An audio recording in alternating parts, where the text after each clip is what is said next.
नमस्कार, मैं हूं आपके साथ प्रगति और आप देख रहे हैं टोटल टीवी। बहुत बहुत स्वागत है आप सभी का हमारे खास कार्यक्रम जरूरी बहस में। मिडिल ईस्ट में चल रहे तनाव के बदलते घटनाक्रम ने पूरी दुनिया को चिंता में डाल दिया है। एक तरफ हॉर्मुज को लेकर तनाव बढ़ गया है, वहीं दूसरी तरफ अमेरिका और ईरान के बीच 22 अप्रैल को सीज फायर खत्म होने से पहले तनाव बढ़ गया है। अमेरिकी मरीन ने अरब सागर में ईरानी जहाज को कब्जे में ले लिया है। ईरान ने इसे समुद्री डकैती बताया। साथ ही जवाबी कार्रवाई के एवज में इस्लामाबाद में होने वाली बातचीत का अमेरिकी प्रस्ताव को ठुकरा दिया है। बातचीत से पहले नाकेबंदी हटाने की मांग रख दी है। जहां इस्लामाबाद में बातचीत की तैयारी हो रही है, वहीं अमेरिका के एनर्जी चीफ ने वार्निंग दे दी है कि यूएस में पेट्रोल अभी सस्ता नहीं होगा। कुल मिलाकर मिडिल ईस्ट में टेंशन चरम पर है। ऐसे में सवाल यह है कि हॉर्मुज पर अमेरिका ईरान की जंग का भारत पर क्या असर पड़ने वाला है, क्या मोड़ लेगा ये जंग। सवाल यह भी कि हॉर्मुज पर किसका कब्जा होगा। एक सवाल यह भी कि अभी तक मिलने वाली राहत के झटके के बाद भारत का क्या रुख होगा, कैसे भारत उभर पाएगा। आज की चर्चा इसी मुद्दे पर होगी।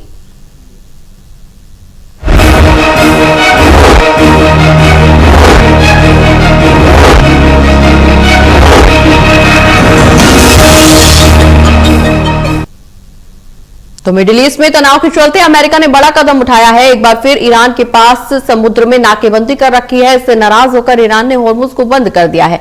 अमेरिका और ईरान के बढ़ते तनाव की वजह से ट्रंप ने ईरान को धमकी भी दे दी है। ईरानी जहाज को कब्जे में ले लिया है और इसके साथ साथ नाराजगी भी जताई है। कुल मिलाकर के जहां ईरान ने इसे डकैती करार दिया है और इसके जवाब जल्द देने का ऐलान कर दिया है कि जल्दी जवाब दिया जाएगा, वहीं अमेरिका भी अब बड़ी तैयारी में है। इस्लामाबाद में बातचीत होने वाली थी, लेकिन ये बातचीत फिलहाल होती हुई नजर नहीं आ रही है। क्या असर होने वाला है मिडिल ईस्ट में बढ़ते तनाव को लेकर के, भारत पर इसका क्या असर पड़ेगा, क्योंकि भारत के जहाजों को अभी तक गुजरने दिया जा रहा था, लेकिन हाल ही में जिस तरह से भारत के जहाजों पर फायरिंग की गई, उससे अब कहीं ना कहीं भारतीय जहाजों के लिए भी खतरा बढ़ गया है। कुल मिलाकर के अब देश में, भारत में भी एलपीजी का और तेल का खतरा मंडराने लगा है। भारत इससे कैसे उभरेगा, दुनिया भर में टेंशन का माहौल है। कैसे इससे रूबरू होया जाएगा और कैसे उससे उभर पाया जाएगा, कैसे इससे पार पा सकेंगे, इस पर चर्चा करने के लिए हमारे साथ दो मेहमान जुड़े हुए हैं। रंजीत राय जी, जो कि रक्षा विशेषज्ञ हैं, इसके अलावा वरिष्ठ अर्थशास्त्री जो कि ललन प्रसाद जी हैं। बहुत बहुत स्वागत है आप दोनों लोगों का। आप सभी के दोनों के साथ चर्चा की शुरुआत करेंगे। लेकिन रंजीत जी, पहला सवाल आपसे, जिस तरह से अमेरिका के बदलते घटनाक्रम और मिडिल ईस्ट में तनाव चरम पर, अब भारत के लिए भी खतरा बढ़ता हुआ नजर आ रहा है। हालांकि ईरानी जहाज को कब्जे में ले लिया अमेरिका ने, ईरान ने जवाब देते हुए अब बातचीत के प्रस्ताव को ठुकरा दिया है। बातचीत की टेबल पर नहीं आएंगे तो समस्या का समाधान कैसे निकलेगा? देखिए, बिल्कुल ठीक आपने बोला। पूरी दुनिया कुछ समझ नहीं है कि ट्रंप के मन में क्या है। उसको शांति चाहिए। सीज फायर तो कर दी थी 22 तारीख तक, लेकिन नाकाबंदी कर दी स्ट्रेट्स ऑफ हॉर्मुज में नहीं, उसके नीचे ओमान खाड़ी में। उनके जहाज ओमान खाड़ी में खड़े हुए हैं और उन्होंने एक बड़ा कदम ले लिया। उन्होंने कहा था कि ये नाकाबंदी है, ये ब्लॉकेड है। कोई भी जहाज जो ईरानियन पोर्ट या ईरान का दोस्त है, ये ईरान का तेल लेगा तो हम उसको रोक देंगे। ये लेकिन ईरान ने कोशिश की। एमवी तोश्का उन्होंने हॉर्मुज स्ट्रेट से भेज दिया, लेकिन जब वो खाड़ी ओमान की जगह पहुंची तो यूएसएस ट्रूऑन से बहुत जबरदस्त डिस्ट्रॉयर उन्होंने इंजन रूम टोस्का पे अटैक कर दिया। और उसके बाद उन्होंने ट्रिपोली, जो उनका बड़ा ट्रूप शिप है, एलएसडी है, वहां से हेलीकॉप्टर भेज के उनका जो जहाज है, इंग्लिश में बोल दिए, सीज कर दिया है। ना, ये बहुत बड़ा कदम है। उससे पहले दो भारतीय जहाज जो भारत आ रहे थे तेल के साथ, उनका नाम था जग आरफ और समर हेरल्ड। वो तो पूरी दुनिया की टीवी ने दिखाया कि उनको धमकी दी गई अमेरिकन नेवी ने, ईरानियन नेवी ने, ईरानियन आईआरजीसी, आप वापस चले जाइए। तो लग रही है कुछ स्थिति जो है, कुछ दोनों तरफ से, ईरान का क्या इरादा है और ट्रंप साहब का क्या इरादा है। उनको लड़ाई चाहिए। 22 तारीख तक सीज फायर थी। लेबनान और इजराइल की बात भी चल रही है। तो इस माहौल में आपने बिल्कुल ठीक बोला, अमेरिका तो बड़े निराश है, क्योंकि प्रेसिडेंट ट्रंप की अप्रूवल रेटिंग 37% हो गई है।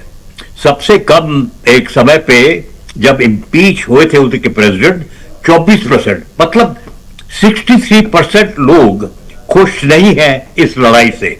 लेकिन आप ट्रंप साहब को नहीं हिला सकते। वो रिपब्लिकन कंजर्वेटिव पार्टी का सिस्टम है, हमारा जैसा नहीं है कि हम पार्लियामेंट में वोट कर दें और बहुमत नहीं मिली। तो हमें यह देखना पड़ेगा कि मीटिंग होने वाली है कल इस्लामाबाद में। वाइस प्रेसिडेंट वैंस हवाई जहाज में आए हैं, लैंड हो रहे या वापस जाएंगे कुछ पता नहीं है। उनके साथ दामाद है ट्रंप के, जो कुशनर साहब, विटकॉफ, जो पहले भी आए थे मीटिंग में।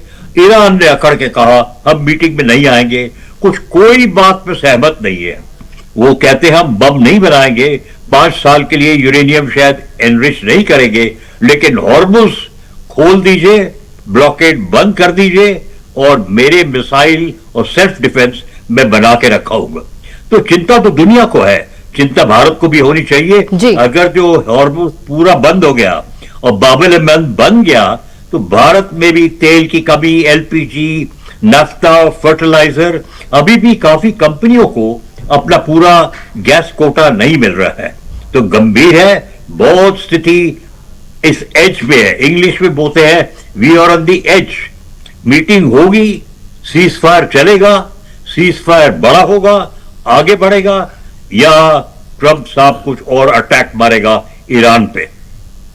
बिल्कुल निश्चित रूप से ललन जी, जिस तरह से रंजीत जी ने भी जिक्र किया कि आने वाले समय में अभी तक तो भारत के पास स्टॉक मौजूद था और भारत को जिस तरह से राहत मिल रही थी, उम्मीद जताई जा रही थी कि एक समय के बाद शायद हालात सामान्य होना शुरू हो जाएंगे अगर सीज फायर इसी तरह से आगे बढ़ता रहता है तो। लेकिन अब जिस तरह से भारत के जहाजों पर फायरिंग हुई और अब ईरानी जहाज को अमेरिका की तरफ से कब्जे में लिया गया, ईरान ने बातचीत का प्रस्ताव ठुकरा दिया, यानी बातचीत की अभी संभावना नजर नहीं आ रही है और यहां भारतीय जहाजों पर भी खतरा मंडराने लगा है। कुल मिलाकर के भारत की स्थिति भी अब कमजोर होने की दिशा में आगे बढ़ रही है।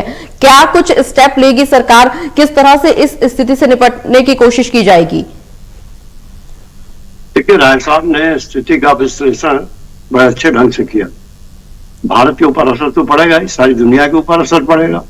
पेट्रोल की प्राइसेस जहां देखिए लड़ाई थोड़ी देर के लिए भी थमती है, पेट्रोल की प्राइसेस डाउन चली जाती है, और जहां लड़ाई फिर शुरू हो जाती है और पेट्रोल की प्राइसेस फिर आसमान छूने लगती है। अब आज की जो लेटेस्ट न्यूज है, पेट्रोल की प्राइसेस सारी दुनिया में फिर बढ़ गई। तो भारत भी बाहर से ही तेल मंगा रहा है। अपनी 80% रिक्वायरमेंट हमारी पेट्रोल और डीजल सबकी तो बाहर से आती है, और गैस की 50% हमारी रिक्वायरमेंट बाहर से आती है। तो इतनी बड़ी मात्रा में जो हम बाहर से खरीद रहे हैं, आयात कर रहे हैं, और इंटरनेशनल मार्केट में कीमतें बढ़ेंगी तो उसका असर तो हमारे ऊपर पड़ेगा। और चूंकि बहुत बड़ी तादाद में जो हमारे पास तेल और गैस आ रहा है और फर्टिलाइजर आ रहे हैं और भी जरूरी चीजें आ रही हैं हार्मुज खाड़ी से, जब वो बिल्कुल बंद हो जाएंगे जैसे स्थिति इस समय हो गई है, तो उससे तो भारत को बहुत नुकसान होगा। क्योंकि और जिन देशों से हम मंगाएंगे, जैसे तेल अमेरिका से आयात करते हैं हम, तो फिर वो दूसरे रास्ते से भेजते हैं, गुड होप से भेजते हैं, तो उससे 10 दिन का समय ज्यादा लग जाता है बनस्पत हार्मुज की खाड़ी के, तो जाता है और इंश्योरेंस चार्जेस और चार्ज बढ़ जाते हैं। और जो समुद्र के अंदर हुती वालों ने भी तमाशा शुरू कर दिया है ईरान की मदद से, तो उससे भी खतरा सब जगह पैदा हो गया है। और अब तो अमेरिका एक नया फ्रंट वॉल खोल रहा है, और वो है मलक्का खाड़ी। इंडोनेशिया को पटा लिया है इन्होंने, ट्रंप ने, और अब चीन के लिए भी चिंता की बात हो रही है, क्योंकि चीन का भी बहुत बड़ी मात्रा में तेल हार्मुज खाड़ी से आता है, वो बंद हो गया। और अगर मलक्का में अमेरिका ने कुछ नाकेबंदी की कुछ किया तो इसका असर उनके ऊपर पड़ेगा। भारत के ऊपर कुल मिलाकर असर तो पड़ना ही पड़ना है, लेकिन भारत के लिए अभी भी एक सिल्वर लाइनिंग है, और वो है कि सोवियत यूनियन से और अमेरिका से, वेनेजुएला से, सब जगह से भारत को तेल आएगा ही, और वो कुछ दूसरे रास्ते से आ रहा है, जैसे भी आएगा। यह है कि कीमतें बढ़ेंगी तो हमें परेशानी होगी। लेकिन देखिए हमारी सरकार ने कैसे मैनेज किया। 120 देशों के अंदर इस समय पेट्रोल की कीमतें 40% से अधिक बढ़ चुकी। भारत सिर्फ एक ऐसा देश है कि जहां पेट्रोल की कीमतें और डीजल और इन सब की कीमतें बहुत मामूली से बढ़ी हुई है। यानी मई 2023 की जो प्राइस लेवल थी, लगभग उसी लेवल पर आज भी है जी। तो ये बहुत बड़ी हमारी सरकार की अचीवमेंट है कि इतने बड़े संकट में भी पेट्रोल, डीजल, गैस, रसोई गैस, सब कुछ हमारी इंडस्ट्रीज के लिए कमर्शियल गैस है, और घरों के लिए जो एलपीजी है, और ये सारा अवेलेबल है मार्केट में। हमारे यहाँ ऐसा भी नहीं है कोई चीज अवेलेबल नहीं हो। शुरू शुरू में कुछ लाइनें लग गई थी, लोग घबरा गए थे, लेकिन देखिए जब लोगों ने देखा कि सप्लाई पूरी मिल रही है तो अब उस तरह की कोई बवाल कहीं नहीं उठ रहा है पेट्रोल या तेल के लिए, और बड़े आराम से लोगों को पेट्रोल मिल रहा है, गैस मिल रहा है, सब कुछ मिल रहा है, कोई दिक्कत ही नहीं है। प्राइसेस भी बहुत रिजनेबल है दुनिया को देखते हुए। लेकिन अब अगर ये लड़ाई और ज्यादा लंबी खींची तो फिर सरकार को भी प्राइसेस के ऊपर देखना पड़ेगा, कुछ न कुछ प्राइसेस बढ़ानी पड़ेगी, क्योंकि अभी तो सरकार बहुत बड़ी मात्रा में जो कंपनियां हमारी हैं, तेल की कंपनियां भारत की, उनको सब्सिडाइज कर रही है, और उस सब्सिडी की वजह से पब्लिक को गैस और तेल ये सब चीजें सस्ता मिल रहा है। तो वो सब्सिडी बढ़ानी पड़ेगी। जब सब्सिडी बढ़ेगी तो हमारे बजट के ऊपर बढ़ेगा, भार बढ़ेगा, और बजट पर भार बढ़ेगा तो हमारी जो इंफ्रास्ट्रक्चर पर हमारे जो खर्चे हो रहे हैं उनको कम करना पड़ेगा। और दूसरी ओर बजट पर हमारे भार बढ़ रहा है रक्षा का भी, डिफेंस का भी, क्योंकि आप जो हालत दुनिया में पैदा हो गई है उसको देखते हुए हमें भी लेटेस्ट इक्विपमेंट्स अपने पास बनाने हैं, रखने हैं, और 24 घंटे तैयार करना। तो भारत उस दिशा में भी बहुत तेजी से आगे बढ़ रहा है। और जैसा कि आप जानते हैं कि काफी इनोवेशन हुए हैं हमारे यहाँ डिफेंस सेक्टर में, और लेटेस्ट इक्विपमेंट बनाने की कोशिश हो रही है, ड्रोन्स है, मिसाइल्स है, सब है, और अच्छी क्वालिटी के और बहुत मारक क्षमता के औजार बनाने लग गए हैं। लेकिन फिर भी खर्च तो इस पर भी आ रहा है, तो डिफेंस का बजट भी बढ़ गया है और बढ़ेगा। तो एक तरफ से बजट बढ़ेगा और दूसरी तरफ से जो रेवेन्यू हमारा है वो पेट्रोल और इन चीजों पर ज्यादा जाएगा, तो और बहुत सी आवश्यक चीजों की कमी होगी। अब फर्टिलाइजर पर भी हमें ज्यादा पैसे खर्च करना पड़ रहा है, और अब सीजन आ रहा है, महीने भर बाद हमारे किसानों को फर्टिलाइजर यूरिया की और इनकी फर्टिलाइजर की आवश्यकता पड़ेगी, और जो हमारा प्रोडक्शन आवश्यकता बहुत कम है। अभी तक तो हम लड़ाई के पहले से यूक्रेन से बहुत बड़ी मात्रा में फर्टिलाइजर आता था, रशिया से आता था, और ईरान से भी आता था, और बहुत सारे कंट्रीज से आता था फर्टिलाइजर। अब वो फर्टिलाइजर की सप्लाई जो है वो कम हो गई है, उसकी वजह से दिक्कत आ रही है जी। फिर ये जो अभी हाल में टेंडर निकाले गए थे इंटरनेशनल मार्केट में, तो प्राइसेस सब जगह बढ़ गए। जो सप्लायर है वो भी कहीं कहीं किसी सोर्स से इकट्ठा करके आपको देंगे तो प्राइस ज्यादा चार्ज करेंगे, और फिर रास्ते भी जगह जगह बंद है। तो कुल मिलाकर हमारी इकोनॉमी के ऊपर तो बोझ पड़ेगा, और वो बोझ पड़ना शुरू हो गया है जी। इसलिए हम तो यही चाहते हैं कि लड़ाई खत्म हो। जी। लेकिन ये है कि इस समय तलवारें दोनों ने अपनी म्यान की तलवारें निकाल रखी है जी। और अमेरिका कभी म्यान में रख देता है फिर निकाल देता था। ये स्थिति अमेरिका ने पैदा कर दी है, तो उसकी वजह से अब कोई कंप्रोमाइज भी नहीं हो रहा। और स्थिति ये है कि ईरान ये समझता है कि शायद अभी काफी दिनों तक वो चल सकता है लड़ाई में, उसके पास ड्रोन है, मिसाइल है, उसने पाइप इकट्ठे कर रखे हैं अपने पास जी। और अन्य देश तो वो भी उसके बाद भी पैसे हैं, क्योंकि तेल से तो ईरान को बहुत बड़ी इनकम है, कच्चे तेल से दुनिया का one of the biggest suppliers है। तो दोनों ही धनी देश में पैसे की कमी नहीं को है ना उनको है, और दोनों ही का माथा गर्म है। तो जब दोनों के माथे गर्म हो, दोनों के तेवर तो कोई भी कॉम्प्रोमाइज होना मुश्किल है। और ट्रम्प का तो सारी दुनिया को पता है, उनकी बातों को कोई पता ही नहीं लगता, चाहते क्या कि लड़ाई बंद करना चाहते हैं कि नहीं करना चाहते हैं। लेकिन एक बात तो साफ है कि जो बीच बीच में सीज फायर हो रहा है वो टाइम देने के लिए हो रहा है, ताकि तैयारी और तेज हो सकता है। जैसे देखिए उधर 2-3 दिन बंद हो रहा है, 2-3 दिन खुला रहा है, तब से अमेरिका ने अपनी नेवी को और अपने फोर्सेस को और तैना करके ईरान के बॉर्डर सब जगह तैनात कर दिया है। तो ईरान के ऊपर खतरा तो है, इसमें कोई शक नहीं, लेकिन ईरान तैयार है उसके लिए। और जब तक दोनों पक्ष में से कोई एक ऐसा नहीं होगा जिसकी स्थिति थोड़ी कमजोर हो, तब तक कॉम्प्रोमाइज होना मुश्किल। बिल्कुल निश्चित रूप से कॉम्प्रोमाइज की सिचुएशन क्या बनेगी ये तो एक बड़ा सवाल बने हुआ है ललन जी। लेकिन भारत के पास चूंकि कई विकल्प भी हैं और भारत का पूरा नियंत्रण भी है कि अर्थव्यवस्था यहाँ पर मजबूत रहे, किसी तरह की परेशानी भारतीय जनता को ना हो।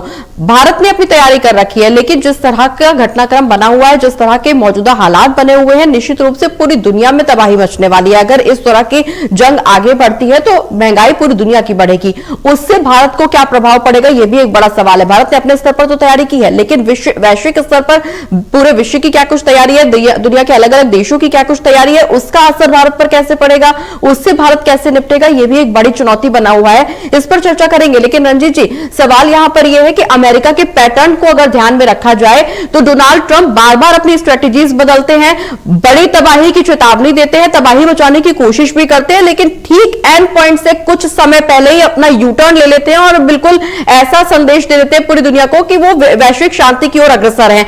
क्या यही एक बार फिर से तस्वीर पेश होने वाली है? क्योंकि तबाही बचाने का संकेत तो दे दिया, उन्होंने ईरानी जहाज को कब्जे में लिया, साथ ही साथ इस तरह की धमकी भी दी कि डील साइन की जाए, नहीं तो फिर आगे तबाही मचेगी।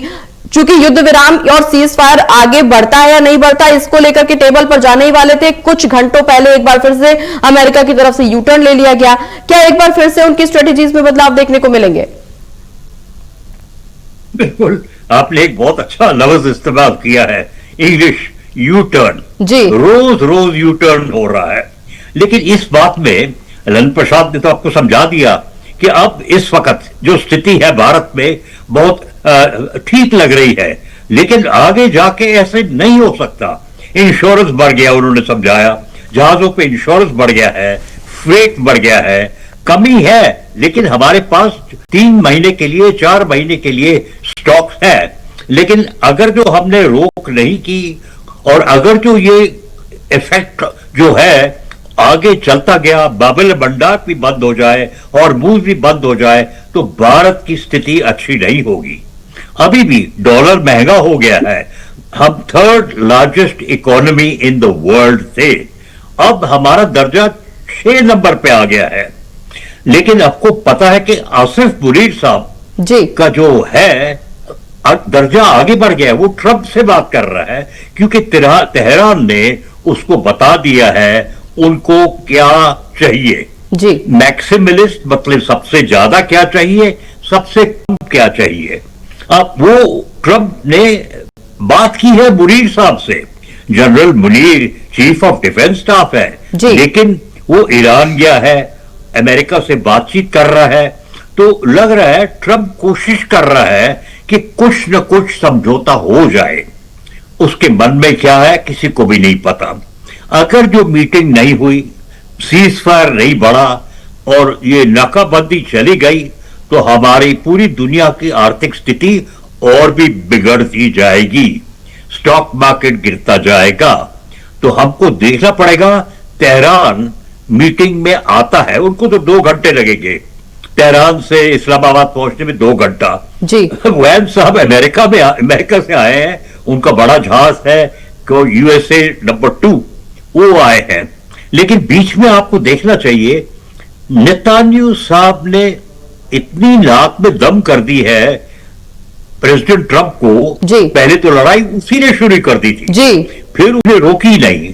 अब उन्होंने लेबनान, इजराइल ने दक्षिण टुकड़ा उतानी नदी तक ले लिया है। उन्होंने बोल दिया लोगों को कि आप लेबनान में, जो दक्षिण लेबनान में रहते हैं, आप निकल जाइए। 2000 लोग मिल गए हैं।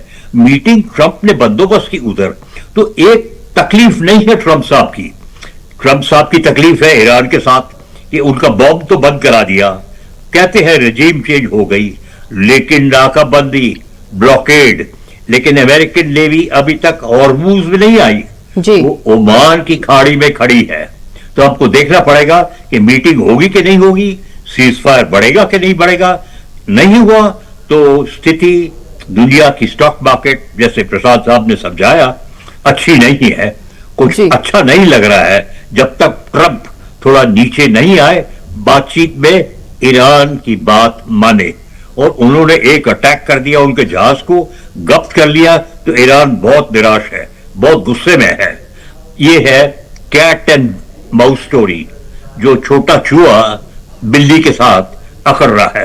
बिल्कुल रंजीत जी, हालांकि इस दौरान ट्रंप की तरफ से कोशिश ये है, शायद वो दुनिया को ये पोर्ट्रे करना, जो वो वापस बैकफुट पर आना तो चाहते हैं, लड़ाई को खत्म करना तो चाहते हैं, क्योंकि उनको भी पता है कि अगर ये लड़ाई आगे बढ़ी तो निश्चित रूप से ईरान के पास इतनी सैन्य ताकत है कि दुनिया भर में तबाही मचाने के लिए वो काफी है, अमेरिका को बैकफुट पर लाने के लिए भी काफी है। तो डोनाल्ड ट्रंप खुद भी चाहते हैं कि कहीं ना कहीं ये सीजफायर आगे बढ़े, ये लड़ाई खत्म हो, लेकिन वो इस बात को जाहिर नहीं करना चाहते कि अमेरिका बैकफुट पर आ रहा है। वो एहसान जता करके पीछे हटने के लिए तैयार होना चाहते हैं कि वो एहसान भी जता रहे हैं कि ईरान के साथ हमने लड़ाई खत्म कर दी और वो बैकफुट पर आ गए। लेकिन अगर फिलहाल मौजूदा आकलन हम देखें, चूंकि रूस ने भी चेतावनी दी अमेरिका को कि ईरान के पास इतनी सैन्य क्षमता अभी भी मौजूद है, 2 महीने का युद्ध लगभग खत्म होने और 2 महीने होने वाले हैं, और इतने लंबे युद्ध के बावजूद भी ईरान के पास अभी भी इतनी सैन्य ताकत मौजूद है कि 40% ड्रोन सिस्टम अभी भी उनके पास मौजूद है। इसके अलावा 60% मिसाइल सिस्टम उनके एक्टिव है।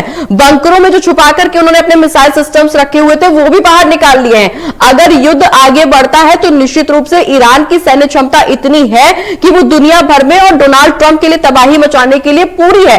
ऐसे में अगर डोनाल्ड ट्रंप बैकफुट पर नहीं आएंगे, बातचीत की टेबल पर नहीं आएंगे, 10 सूत्रीय जो प्रस्ताव ईरान की तरफ से रखा गया है पाकिस्तान को, अगर उस पर सहमति नहीं बनेगी तो निश्चित रूप से ये ना सिर्फ दुनिया के लिए बल्कि स्पेशली डोनाल्ड ट्रंप के लिए भी बहुत बड़े खतरे की घंटी है। आपने जो सबब किया है बहुत अच्छी तरह से किया है। अभी सीज फायर के समय में ईरान ने और भी तैयारी कर दी होगी। उनके पास मैन्युफैक्चरिंग ड्रोन की फैसिलिटी है और उनके पास जीपीएस सिस्टम चाइना का बिडाओ, जिससे वो मिसाइल अटैक करते हैं लंबे जगह पे। तो मेरा ख्याल सब खुफिया एजेंसीज चकरा गई होगी कि आपने बिल्कुल ठीक बोला। क्या दम दिखाई है ईरान ने कि अगर जो हॉर्मोस पे पूरा मैं कंट्रोल रखूं तो उनके लड़ाकू जहाज वहां नहीं आ सकते। देखिए वो मर्चेंट शिप में तो हमारे भारत के मर्चेंट शिप में फायरिंग की और उन्होंने कहा वापस चले जाओ। अगर जो लड़ाकू जहाज आ गए और उन्होंने अटैक कर दिया मिसाइल पे, क्या बेइज्जती हो गई अमेरिका की। क्योंकि एक हॉर्मोस एक बहुत छोटा एरिया है, 25 किलोमीटर का एरिया है, और अगर जो कोई लड़ाकू जहाज अमेरिका का आया और उसको अटैक हो गया तो अमेरिका तो एक्ट ऑफ वॉर हो जाएगा। तो मेरे ख्याल दोनों तरफ से बैलेंसिंग चल रही है कि क्या मीटिंग में हम कुछ न कुछ सहमत करा दें, क्योंकि अमेरिका में भी 37% ट्रंप की रेटिंग हो गई है। उसको भी फिक्र करना है कि आगे जाके मेरे इलेक्शन में रिपब्लिकन कंट्रोल करते हैं, जैसे भारत में हमारा बीजेपी ज्यादा कंट्रोल करता है और रिपब्लिकन्स कंट्रोल करते हैं। अगर जो उनकी इलेक्शन में संख्या कम हो गई तो डेमोक्रेट आ जाएंगे, तो कुछ भी नहीं पास कर सकेंगे। तो ट्रंप को बहुत चुनौती है। एक तो नेतान्याहू साहब अपना लगा, उसने अपनी बफर जोन उतानी नदी तक कर दी है, नष्ट कर दिया है, लोगों को मार दिया लेबनान में, और चुपचाप कहते हैं कि हम मीटिंग कर रहे हैं।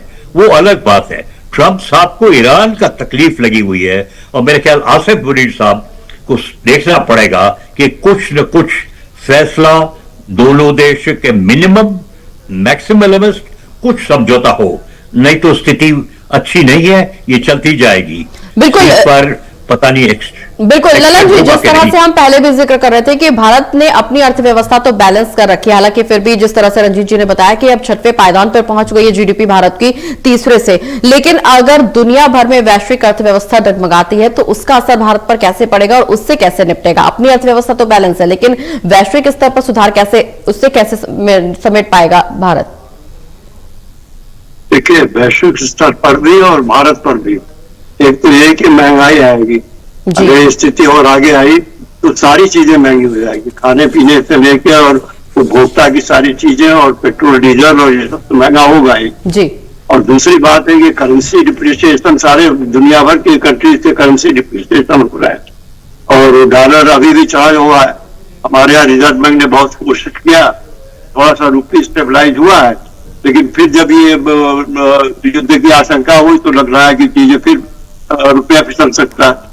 तो ये बहुत बड़ा खतरा हमारे लिए कि हमारी करेंसी कमजोर हो रही है, प्राइसेस बढ़ जाएंगे, हमारा बजट का डेफिसिट बढ़ जाएगा, और ये सबका कुल मिला के असर ये होगा कि जो जीडीपी हमारी इस समय दुनिया की सबसे फास्ट डेवलपिंग इकोनॉमी हमारी है वो शायद बनी रह जाए फिर भी, लेकिन फिर भी उसमें कंसिडरेबल डिटेरियोरेशन हो जाएगा। तो वो 7% तो नहीं रह पाएगा, वो 6% के आसपास आ जाएगा, ऐसा उससे भी नीचे आ जाएगा। तो जो ग्रोथ प्रोस्पेक्ट हमारे, जो हमारा विजन 2045 का है, अपनी अर्थव्यवस्था को दुनिया की एक एडवांस इकॉनमी बनाने का और दुनिया में एक बड़ी पावर के रूप में आ जाने का, वो हमारा सपना पूरा होने में ज्यादा मुश्किल हो जाएगा। क्योंकि जिस तरह की स्थिति पैदा हो रही है उसमें बहुत सारे फंड्स हमें डिवर्ट करने पड़ेंगे डेवलपमेंट से हटाकर और चीजों पर, और उसकी वजह से जो इकॉनमी की रफ्तार है रुक जाएगी। जी। तो भारत को नुकसान तो होगा ही, और हो रहा है नुकसान। अब ये कि भारत का इसके ऊपर कोई कंट्रोल भी नहीं है, बिल्कुल दुनिया में किसी देश का कंट्रोल नहीं है। और इजराइल की स्थिति आप देख रहे हैं कि इजराइल भी पहले थोड़ा कमजोर पड़ा है। इजराइल के प्रधानमंत्री ने बयान दिया है कि हम बाल बचे हैं परमाणु से जी, और जो तेजी इजराइल के हमले की थी वो कम हो गई है। तो इजराइल भी थोड़ा थमा हुआ है। स्थिति ऐसी बन रही है कि अगर ट्रंप चाहे तो समझौता हो जाएगा, लेकिन ट्रंप चाहते नहीं है। ट्रंप के बिल्कुल ललित जी, सवाल यही है कि आखिर ट्रंप चाहते क्या है, क्योंकि खुद को नहीं पता कि वो क्या चाहते हैं। बार बार अपने बयान देते हैं, अपने बयान से मुकर जाते हैं और एक बार फिर से तबाही की धमकी देते हैं और फिर बैकफुट पर आ जाते हैं। कुल मिलाकर के ट्रंप खुद नहीं समझ पा रहे कि उनको क्या चाहिए, वो क्या चाहते हैं, फैसला क्या लेंगे, इस पर भी सबकी निगाहें टिकी हुई है। बहुत बहुत शुक्रिया आप सभी का हमारे साथ चर्चा में शामिल होने के लिए। तो अमेरिका और ईरान के बीच सीज़फायर खत्म होने से पहले एक बार फिर से तनाव बढ़ गया है। दोनों देशों की तरफ से बयानबाजी की गई है। ईरान ने यहां पर बातचीत का प्रस्ताव ठुकरा दिया है, अमेरिका ने धमकी दे दी है। अगला कदम दोनों देशों का क्या कुछ होने वाला है, इस पर सबकी निगाहें टिकी हुई हैं। जरूरी बहस में फिलहाल इतना ही।